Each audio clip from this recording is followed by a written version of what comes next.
Hi, this is Greg at Track 25. Welcome to our series on pushing the limits of Pro Tools Intro in Live Lite, and particularly showing you how to get 1,000 plus channels from each of these apps. In Part 1, we laid out the goals of the series, particularly the pursuit of 1,000 channels instead of 8. We had a demo running Pro Tools and Live in tandem on the same Mac for added channel count and creative flexibility. We also had a demo using a second Mac running MainStage to help get 16 inputs for recording instead of the manufacturer's limit of 4.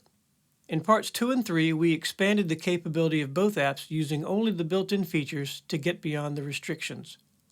In Part 4, we reached the 1024 channel goal with Pro Tools Intro by combining some features of Blue Cat Patchwork.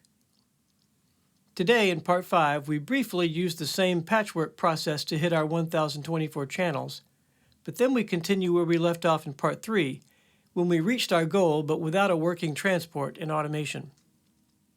As we demonstrated in Part 4, we need to start out by organizing some test files.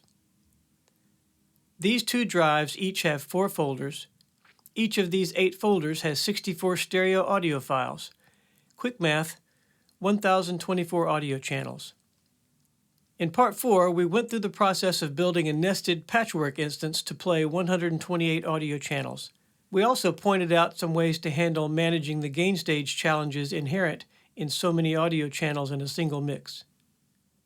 Let's hit that 1024 mark. With a new set and 8 MIDI channels, we add 8 instances of the VST3 version of Patchwork.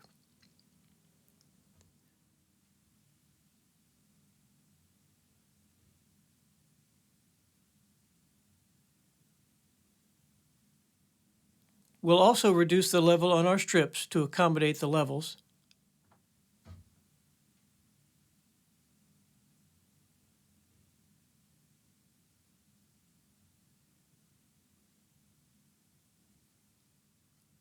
Let's load our bundled preset.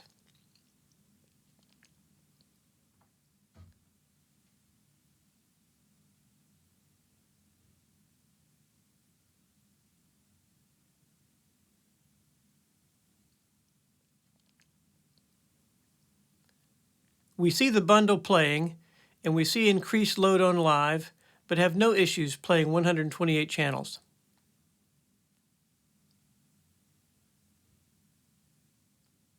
Let's add 128 channels onto the other 7 MIDI tracks, one at a time.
Even with 1024 channels playing, Live Lite is not killing the CPU and remains responsive.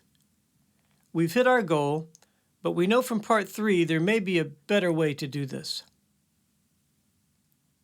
You'll recall we left off with a setup that looked more useful than this, but didn't match our checklist for goals. Specifically, without a timeline, automation was missing.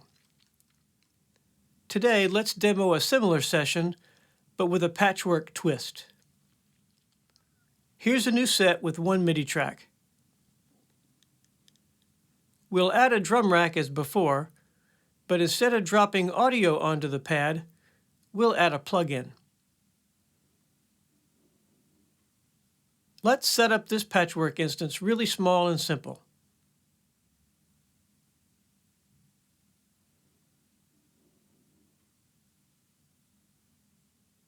Let's add the utility plugin Audio Player. If we set the player for playback in position and drop an audio file in place,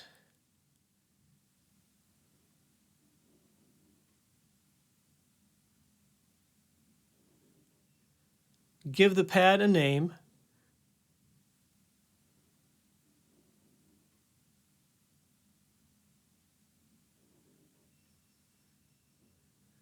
we see the session plays now.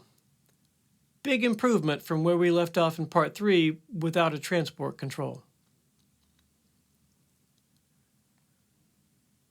Here's what it looks like if we put 8 of these players onto 8 drum pads in a drum rack. I've named the pads so the names in the strips make sense. We no longer need to nest the tracks under a single pad to fire them at the same time. They now follow the timeline by being inside the audio player, so all the parameters are now automatable. The unfolding drum rack gives us all the characteristics of console channel strips. Very comfortable. This is what our bigger 64-pad drum rack looks like with individual patchwork instances with audio players.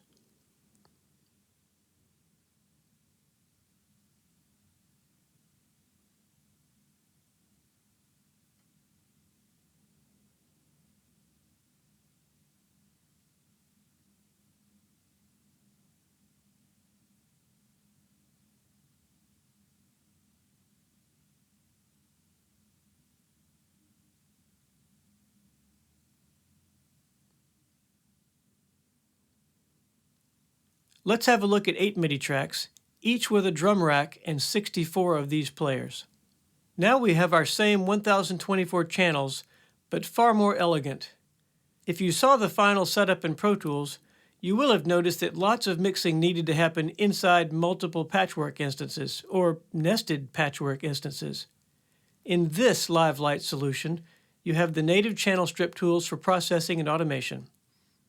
Our CPU meter is working harder this way than with the patchwork blocks, but this feels like a really large traditional mixing system. That brings us to the end of Part 5. Join us next time in Part 6, where we wrap up the series. This is Greg from Track 25. See you next time.